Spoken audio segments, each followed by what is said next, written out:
हमीरपुर विधानसभा उपचुनाव में कांग्रेस प्रत्याशी डॉक्टर पुष्पेंद्र वर्मा ने नामांकन रैली के बाद अपना नामांकन पत्र एसडीएम कार्यालय में दाखिल किया। इस अवसर पर कांग्रेस प्रत्याशी पुष्पेंद्र वर्मा के साथ उनके पिता पूर्व उद्योग मंत्री रणजीत सिंह वर्मा भी मौजूद रहे। नामांकन पत्र भरने के बाद कांग्रेस प्रत्याशी डॉक्टर पुष्पेंद्र वर्मा ने अपनी जीत का दावा किया है। नामांकन भरने के बाद डॉक्टर पुष्पेंद्र वर्मा ने कहा कि लोगों का प्यार आज रैली में उमड़ा है और नामांकन में अपना आशीर्वाद देने के लिए लोग बड़ी तादाद में आए हैं।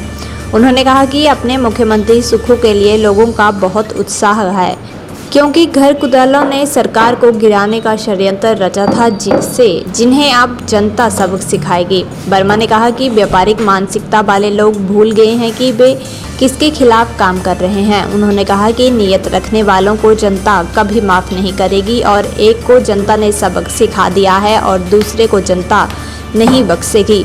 डॉक्टर पुष्पेंद्र वर्मा ने कहा कि हमीरपुर में लगातार विकास हो रहा है और अगर कोई कहता है कि विकास नहीं हो रहा है तो ये बहुत ही हास्यास्पद स्थिति होगी। उन्होंने कहा कि गांधी चौक के जीर्णोद्धार के अलावा सार्वजनिक शौचालय की हालत सुधारने के साथ साथ कई अन्य विकास कार्य हुए हैं। वर्मा ने कहा कि बेरोजगार युवाओं के लिए काम करने के साथ हर क्षेत्र में विकास के कार्य हमीरपुर ही नहीं अपितु पूरे प्रदेश में किए जा रहे हैं। वहीं मुख्यमंत्री सुखू ने कहा कि यह उपचुनाव ईमानदारी और बेईमानी के बीच का है और ईमानदारी जीतेगी। उन्होंने कहा कि 15 महीने में आज़ाद प्रत्याशी होने के बावजूद अपनी विधायकी को क्यों बेचा था। उन्होंने भाजपा के लोगों से अपील की है कि बिके हुए लोगों को वोट न देकर सरकार को वोट देकर विजय बनाएं।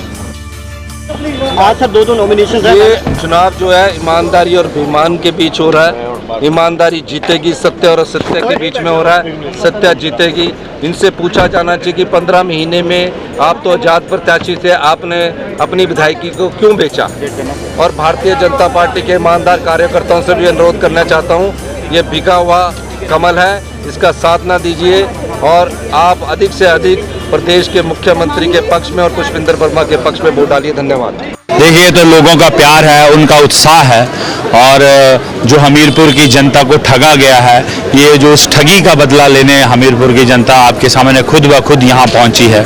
और मैं तो एक साधारण सा डॉक्टर हूँ और लगातार मैं नौकरी छोड़ के लगातार राजनीति में एक बड़े प्लेटफॉर्म पे मैं जो है वो सेवा करना चाहता था, वो मैं कर रहा हूँ। और ये लोगों का प्यार है, उमंग है, उत्साह है और अपने मुख्यमंत्री के लिए उनका प्यार है। जिन घर कुदालों ने मुख्यमंत्री की कुर्सी को छीनना चाहा हमीरपुर जिला से, ये उनके प्रति रोष है। तो ये देखिए कि ये वही उत्साह है कि आज रैली में आपके सामने आपने, मेरे को लगता है पहली बार देखा होगा कि हमें एक्स्ट्रा कुर्सियां जो हैं वो मंगवानी पड़ी।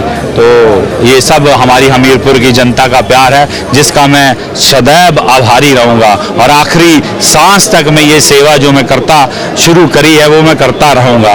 राजनीति में हार जीत ये सब चली रहती है, लेकिन सेवा जो है, जिस लिए व्यक्ति राजनीति में आता है, मैं उस प्रिंसिपल पे चलना चाहता हूँ और हमीरपुर की जनता से प्रॉमिस करना चाहता हूँ कि मैं हमेशा आपकी सेवा में मरते दम तक जो है वो सेवा करता रहूँगा।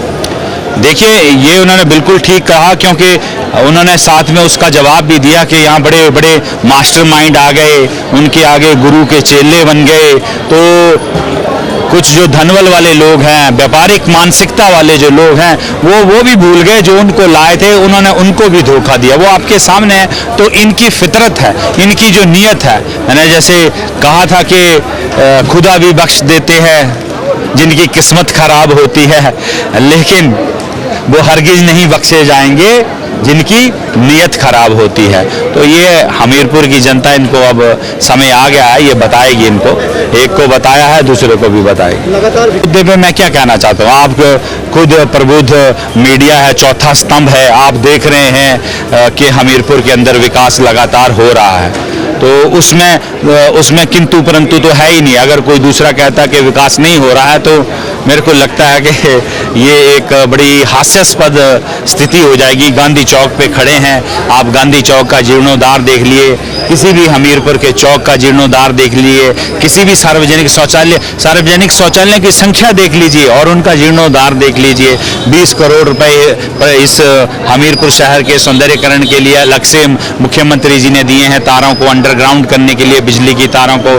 बस स्टैंड यहाँ पे बन रहा है, 1500 रुपए महिलाओं को उन्होंने जारी करे हैं। इसके अलावा विधवा महिलाओं के लिए 3 लाख रुपए और 6 मरला जमीन की घोषणा उन्होंने करी हुई है।